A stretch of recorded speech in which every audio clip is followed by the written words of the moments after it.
За өнөөдөр манай Баярлгийн аймгийн хувьд болохоор төвөөсөө аслагдсан хамгийн аслагдсан зэгт амьдардаг одоо хүн аманд тархаа бутрахаа хүн ам ихтэй аймагуудын тоонд ордог.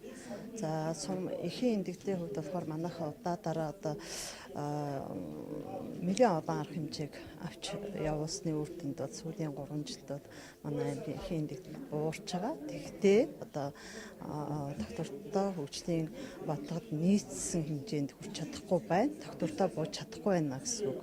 Энэ маань болохоор зэрэг хүмүүсийн одоо ард иргэдийн үйлчлүүлэгчийг маань эрүүл мэндийн боловсролтой бас холбоотой, жирэмсний хяналтын чанартай бас холбоотой гэж одоо бид нар эмнэлгийн мэрэгчлэнийг одоо хүн ардад үзүүлэх эмнэлгийн тусламжийг сайжруулах чиглэлээр чадваржуулах сургалтуудыг шалтгаалаад тахаа зохион байгуулж, одоо багийн эмчнэрийн аймгийн зөвлөгөөнийг зохион байгуулж, тэнд одоо их хүүхдийн хяналтыг сайжруулахад багийн эмчийн одоо оролцоо хэрвээ сайжруулах талаар одоо энэ тайлбарт жилдээ 2017 онд одоо аймгийн зөвлөгөөнийг зохион байгуулж сайн туршлагуудаа хэлцүүлсэн байгаа.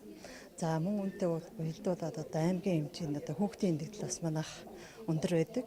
За тэгтээ энэ жил бид нар бас аймгийн зөвлөгөөн хүүхдийн эндэгдлийг оруулах аймгийн зөвлөгөөн хүүхдийн тусламж үзүүлэгч эмнэлгийн ажилтнуудыг шалтгаалаад бүгдийг суралцуулаад одоо бүх одоо аймаг сумдын засаг даргын тамирын газар төвний нийгмийн асуудал хариуцсан мэрэгчлэнүүдтэй бүгдтэй одоо хамтын ажиллагааг сайжруулсны үр дүнд манайх одоо 16 онтой харьцуулахад хүүхдийн эндэгдлүүд эхний 10 сарын байдлаар 3 дахин буурсан юм сайн үзүүлэлттэй байгаа.